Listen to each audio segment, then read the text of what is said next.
Good morning students. Last lecture में हमने बात किया था कि सर्किट में अगर हम पूरा अरेंजमेंट हमारा सही से हो, मतलब सभी जगह से क्लोज सर्किट हो, देन इसमें बल्ब ग्लो होगा। बट अगर कोई भी जगह से, यहाँ पे देखो ये वाला, यहाँ पे इन सभी जगह में कनेक्शन प्रॉपर नहीं था, सो इसी के कारण यहाँ पे बल्ब ग्लो नहीं हुआ। सो अब हम इसी के बारे में पढ़ेंगे, that is electric circuit. Circuit क्या होती है, सर्किट में कौन सी चीज़ें प्रेजेंट होती है जिससे करंट फ्लो होता है। सो अगर जब भी सर्किट क्लोज हो पूरी, तभी उसमें बल्ब ग्लो होता है। सो सर्किट में सबसे पहले तो एक सेल प्रेजेंट होता है, देन वायर्स प्रेजेंट होते हैं, बल्ब प्रेजेंट होता है एंड स्विच प्रेजेंट होती है। इतनी चीज़ें एक सर्किट के अंदर प्रेजेंट होती है एंड ये सभी जब क्लोज्ड होंगे, मतलब पूरी तरह से क्लोज सर्किट होगी, कहीं से भी वो कनेक्शन टूटा हुआ नहीं होगा, तभी उसमें करंट पास होगा एंड बल्ब ग्लो होगा। So this is called electric circuit. अब देखो इलेक्ट्रिक सेल के दो टर्मिनल होते हैं। जो हमने सेल ये जो इस टाइप का सेल हमने देखा है, सबने देखा होगा इस टाइप का सेल। सो इस सेल के दो टर्मिनल होते हैं, दैट इज़ एक पॉजिटिव टर्मिनल, एक ऐसे मेटल कैप जैसा होता है, वहाँ पे ये पॉजिटिव टर्मिनल होता है एंड यहाँ पे ऐसा कुछ भी नहीं होता and this is called negative terminal. ये सेल है। अब उसके साथ यहाँ पे दो कनेक्शन है, दो वायर्स लिए हैं, जो एक पॉजिटिव टर्मिनल से होके जाएगा एंड दूसरा है वो नेगेटिव टर्मिनल से होके जाएगा। अब इसको हम एक साइड को कनेक्ट करेंगे बल्ब से एंड दूसरी साइड को भी हम कनेक्ट करेंगे एंड आपको फिर चेक करना है क्या बल्ब ग्लो होता है। सो ऐसे ही बल्ब ग्लो नहीं होगा, हमें इन सबको एक साथ एक कांटेक्ट में रखना है, सभी जगह पूरा क्लोज करके रखना है, तभी उसमें करंट फ्लो होगा एंड तभी वो बल्ब है वो ग्लो होगा।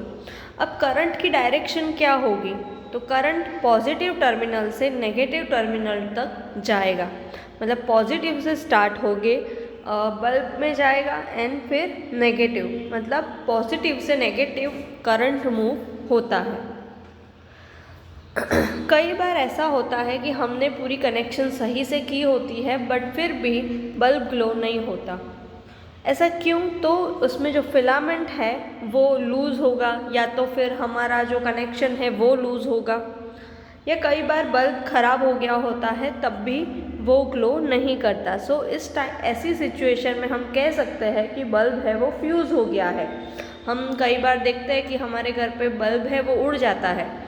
एक्चुअली में होता क्या है, उसमें जो फिलामेंट है वो ख़राब हो गया होता है, या तो फिर कनेक्शन लूज़ हो गया होता है।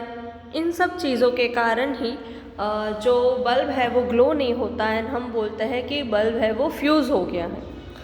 सो यहाँ पे और एक एक्टिविटी दी है। इस एक्टिविटी में आपको क्या करना है, टॉर्च आपको फॉर्म करनी है। अब देखो टॉर्च कैसे बनेगी, सेम ही इसका मैकेनिज़्म होता है, सेम तरीके से ही बनाना है आपको। क्या करोगे आप, इस तरीके से एक सेल लोगे, सेल लेने के बाद जो बल्ब है उसे लेना है, उसके बाद बल्ब के जो एक बेस की साइड होता है वहाँ पे आपको एक अटैच करना है एंड दूसरा है वो नेगेटिव टर्मिनल, मतलब मेटल ये जो सेल है उसके नेगेटिव टर्मिनल पे आपको अटैच करना है। अब एक अटैच किया और फिर दूसरा है वो बल्ब के साथ हमने अटैच किया। अब क्या करोगे, इस बल्ब को, ये मेटल की कैप है, यहाँ पे हमारा जो पॉजिटिव टर्मिनल उसके नज़दीक लेके आओगे। नज़दीक लेके आओगे तब आपका बल्ब ग्लो होगा, बट उसको दूर ले जाओगे तो वापस आपका बल्ब ग्लो नहीं होगा। सो ये चीज़ पे से एक चीज़ समझ आती है हमें कि यहाँ पे एक स्विच की ज़रूरत है, स्विच के बिना वो ग्लो नहीं होगा। जैसे हमारे ट्यूबलाइट है, हमें उसको ग्लो करवाना है देन हम क्या करेंगे, स्विच ऑन करेंगे। सो वो स्विच ऑन का ही काम करता है। हमने सर्किट तो रेडी कर दी, देखो हमने ये सर्किट रेडी कर दी, बट हमें जब इसको ऑन करना हो तभी वो ग्लो होता है। ऑन करते हैं तभी ग्लो होता है। उसी तरह से इसको भी जब ये बल्ब को ये मेटल की कैप के नियर बाय लाएंगे तभी वो ग्लो करेगा, वरना नहीं करेगा। So it work as a switch.